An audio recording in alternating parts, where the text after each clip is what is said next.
if people were to find out that your techniques are based in, or at least you have a background in Aikido today, some people might kind of scoff at that because they're thinking of the traditional kind of what dance forms, for lack of a better term. So talk to me about that, and why don't people ask all the time, why don't people see Aikido practitioners in the octagon? Thank you so much for asking me this question. I've been wanting to answer this question on a talk show like this or publicly for probably the past 4 years. Okay?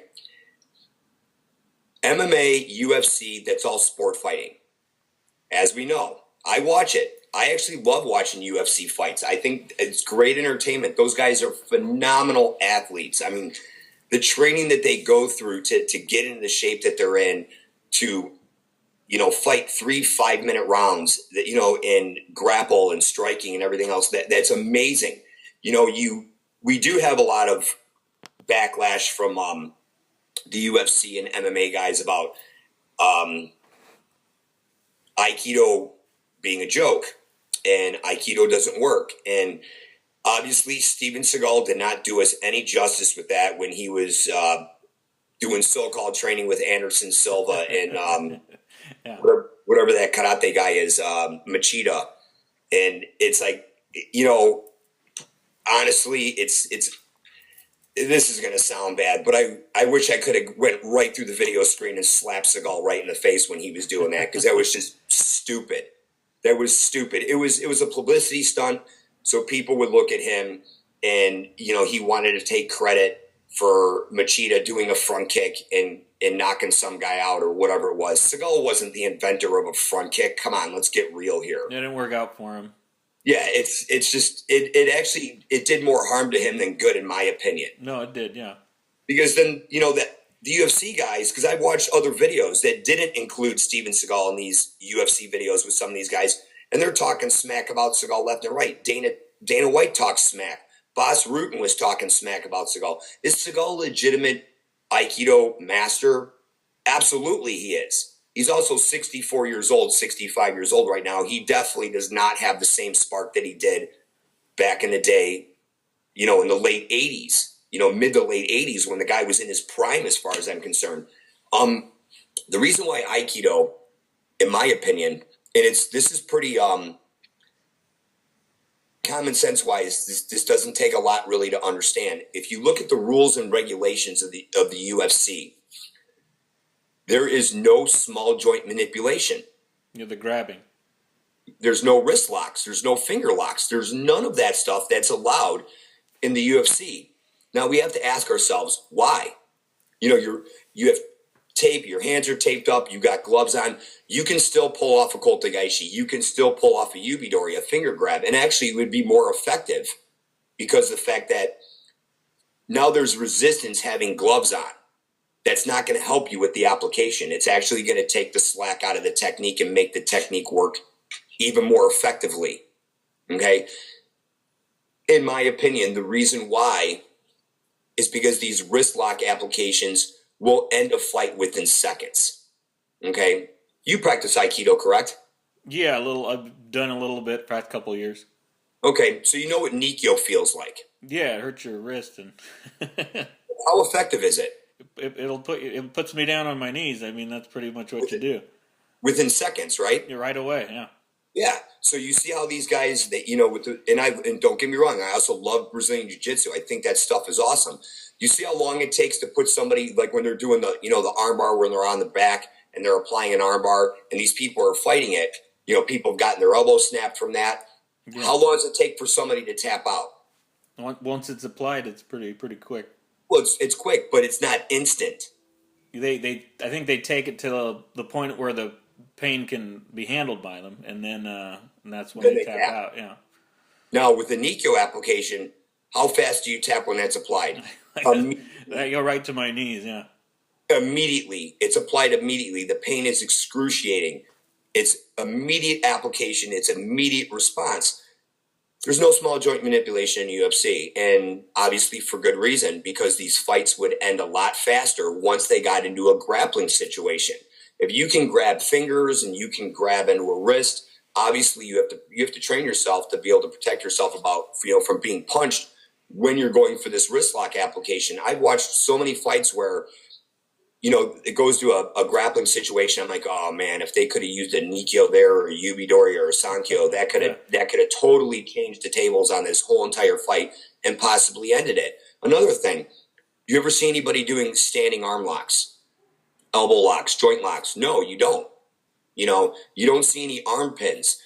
All the striking applications are, pretty much boxing and Muay Thai. Yeah. Never see any type of hand deflections that are being used off of some of these punches. And you can train to use Kenshin Aikido's hand deflections in an MMA application. You just have to be quick about it. You have to be able to enter in. You have to be able to move. A lot of these guys, I think, plus I don't think these guys really know what Aikido is all about. I mean, Aikido comes from Daitoru Aiki Jiu-jitsu. Yeah. Aikido is just not something that was dreamed up by O-sensei, Morihei Ueshiba, just like combative concepts wasn't just dreamed up by Lenny Sly. No, he adjusted those techniques. Yeah, there's a foundation in Aikido, just like Aikido's, original origin comes from Daitoru Aiki Jiu-jitsu, which was a samurai combative hand-to-hand, battlefield-tested combat system. Right there, that speaks for itself. There were strikes involved. There were kicks involved. A lot more devastating than Aikido. And, obviously O-sensei liked that. He was actually a 10th degree black belt in Daitoru Aiki Jiu-jitsu. Yeah. Very high-ranking guy in that system. And when he developed Aikido, how they talk about the love, peace, and harmony aspect of it? Sure. There's a really good article that was written. It was an interview with Masugi Satomi Sensei. And if I can find it, I'll forward it to you. It's a great article, and he talks about the conversations that only 3 of O-sensei's senior students were ever privy to. And Satomi Sensei was one. I believe Chiba Sensei was another, and I can't remember the third sensei. But these three high-ranking senseis were privy to this conversation of O-sensei, and O-sensei told them about what the purpose of Aikido was about. And he uses the word koppo. Koppo means, like koppo jitsu means bone breaking, bone smashing. And that article was really interesting to me, because it's like all these years, it's always been this, fluff Aikido where it's like you barely touch somebody and they go flying all over the place. And it just was that, like what you said, that dance-like style of Aikido. And the truth behind it was this Aikido, this form of Aikido that O-sensei created, the whole art was really about evolving to real world times, to modern day times. And O-sensei died, April 26th, 1969. And I actually just talked about this in a YouTube video that I made today. And when he died, his Aikido died. Because if he was still alive today, do you think that Aikido would be like it is right now? I don't. Might have would have progressed differently. I mean, he said himself that there's no real form to it, but that it would evolve. It definitely would have evolved. And I think it would be, for lack of better words, I think it'd be a lot more devastating than what it is right now, and how it's perceived. And it's just, it's interesting. The philosophy, I get the philosophy, but the whole love, peace, and harmony thing, I think when you read the article, you're gonna take from that what I took from it. And I think O-sensei's vision wasn't about love, peace, and harmony for the world. I think it was more for the individual, the student. To have peace within yourself. God help you if you have to use this to defend yourself. You know what I'm saying? Yeah, it's interesting. You have peace within yourself after you hurt somebody that's attacking you. And believe it or not, I still get people today that comment on videos that will say, there's a way to do this without using violence, and there's a way to do this without, having to be this hard. Really? There is?